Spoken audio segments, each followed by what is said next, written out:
scolaire qui est à la une de l'actualité aujourd'hui, puisque vous le savez, le gouvernement veut tenter à la rentrée prochaine une nouvelle organisation avec plus de sport notamment, comme cela se fait à l'étranger. Est-ce le début d'un grand changement ou juste une expérience au risque qu'elle ne soit que sans lendemain? Marie-Candice Delouvrier.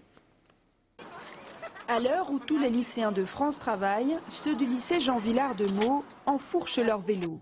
Depuis janvier, tous les après-midi de cette classe de seconde sont consacrés au sport grâce à l'aménagement de leur emploi du temps. Au fur et à mesure, on apprend des trucs qu'on n'aura jamais fait de notre vie, presque. C'est vraiment bien.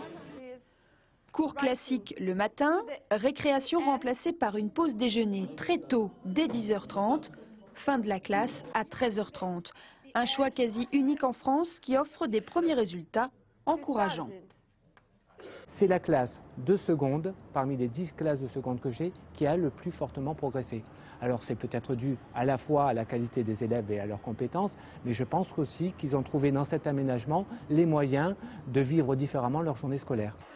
L'expérience sera étendue dès la rentrée prochaine à une centaine de collèges et lycées volontaires, sans réduire les heures de cours dans les autres matières, ni recruter de nouveaux enseignants.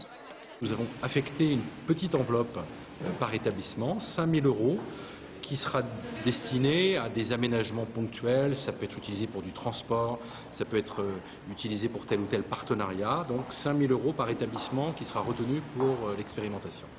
L'idée s'inspire du modèle allemand qui, à la fin des années 70, a supprimé les cours l'après-midi. Mais le pays a fait depuis machine arrière pour revenir à l'école à plein temps, rejoignant l'avis des spécialistes du rythme de l'enfant. Si on met les enfants dans une situation de contrainte, grande contrainte intellectuelle, pendant 5h30 comme on le fait en Allemagne, on va aller à l'inverse du but poursuivi, parce qu'aucun enfant ne peut supporter 5h30 de classe, fussent-elles séparées par 2 récréations. Au-delà du sport l'après-midi, c'est toute la question des rythmes scolaires et des vacances que le gouvernement veut soulever d'ici la fin juin.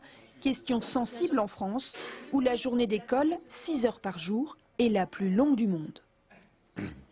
Quant à la violence qui